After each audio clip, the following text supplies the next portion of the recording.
안녕하십니까. 12월 2일자 주간시황입니다. 오늘은 변동성이 높아진 시장에서 가격 전망보다는 기본적 위주로 살펴보는 기회를 가지겠습니다. 먼저 유로 부채 문제에 중요한 한 주가 될 것이라는 전망과 다음 주에 있을 각국 중앙은행의 금리 결정 전망, 다음에 정치적 난항을 겪는 미국 등의 순서로 살펴보도록 하겠습니다.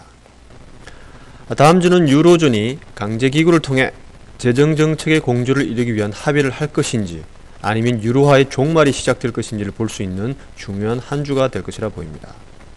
사실 우리는 이 네버엔딩 스토리에 대해 처음으로 낙관적이라 할 수 있습니다. 왜냐하면 드라기 ECB 총재가 지난 목요일 ECB가 유로존 신용시장을 지원하기 위해 무제한 지원할 것임을 시사했기 때문입니다.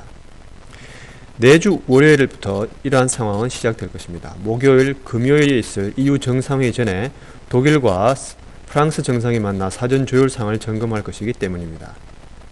또한 월요일에는 이탈리아 몬티 수상이 의회에 그의 경제 플랜을 제출하게 됩니다. 또한 미국의 가이드너 재무장관이 독일, 프랑스, 이탈리아와의 회의를 갖는 소식도 뉴스의 헤드라인을 장식할 수 있을 것입니다. 다음 주는 5대 주요 중앙은행이 금리 결정 회의를 갖게 됩니다. 호주 중앙은행이 호주 시간으로 화요일, 미동부 시간으로 월요일 오후부터 선두를 끊을 것입니다. 시장의 예상은 4.5% 현상 유지와 25bp 금리를 인한 4.25%에 대해 반반 의견이 나뉘어져 있는 상황입니다. 화요일에는 캐나다 중앙은행이 금리를 현상 유지할 것으로 예상되고 있습니다. 미동부 시간으로 수요일에는 뉴질랜드 중앙은행도 금리 발표를 하는데 현상 유지가 예상됩니다.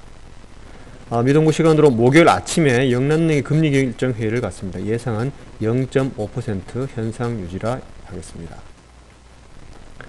한편 ECB는 미동부 시간으로 목요일 아침에 회의를 갖습니다. 다음 주 중앙은행 회의의 하이라이트가 될 것입니다. ECB는 25bp 금리를 인하여 1%로 가져갈 것이라는 예상이 현재 팽배합니다. 경우에 따라서는 50bp 인하하여 0.75%까지 생각하는 경우도 있습니다. 우리는 ECB의 이러한 발표가 전반적으로 유로화의 부정적인 요인이 될 것으로 보입니다. 그러나 앞서 말한 EU 정상회의 및 신용시장의 진전이 유로화에 좀 더 영향을 주는 요인으로 작용할 것입니다. 전반적으로 유로화는 최근 주식과 위험자산과 같은 높은 상관관계에서 탈피할 것으로 예상됩니다. 그러나 그 모습은 비대칭적일 것으로 보입니다. 즉, 위험 회피 시 유로화가 약세를 보일 것이지만 위험 선호 현상이 나타난다고 하여 유로화가 반드시 강세로 가지 않는 그러한 비대칭적 모습을 나타낼 것으로 예상됩니다. 미국 소식입니다. 지난 금요일 공화당 일부 의원들이 IMF가 이탈리아와 스페인과 같은 유로존에서 어려움을 겪는 국가들에 대해 구제금융을 지원하는 것을 막을 것이라는 법안을 제출할 것이라고 했습니다. 이 소식으로 유로화의 하락을 촉발하였습니다. 그러나 이는 그 가능성을 따져볼 때 단순히 정치적 쇼에 불과한 것이 아닌가 생각됩니다. 더 중요한 것은 올해 말로 끝나는 근로소득세 감축에 대한 시한이 아직 연장되지 못하고 있다는 것입니다. 양당 간에 합의가 이루어지지 못하고 있는 것입니다.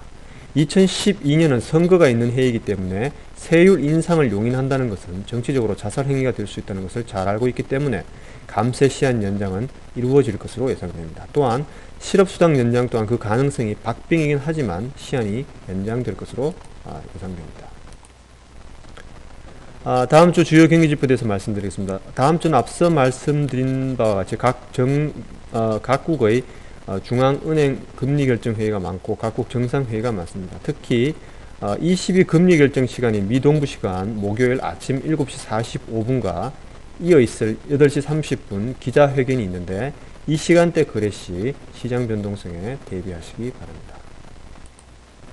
이상으로 이번 주 주간시황을 마치도록 하겠습니다. 감사합니다.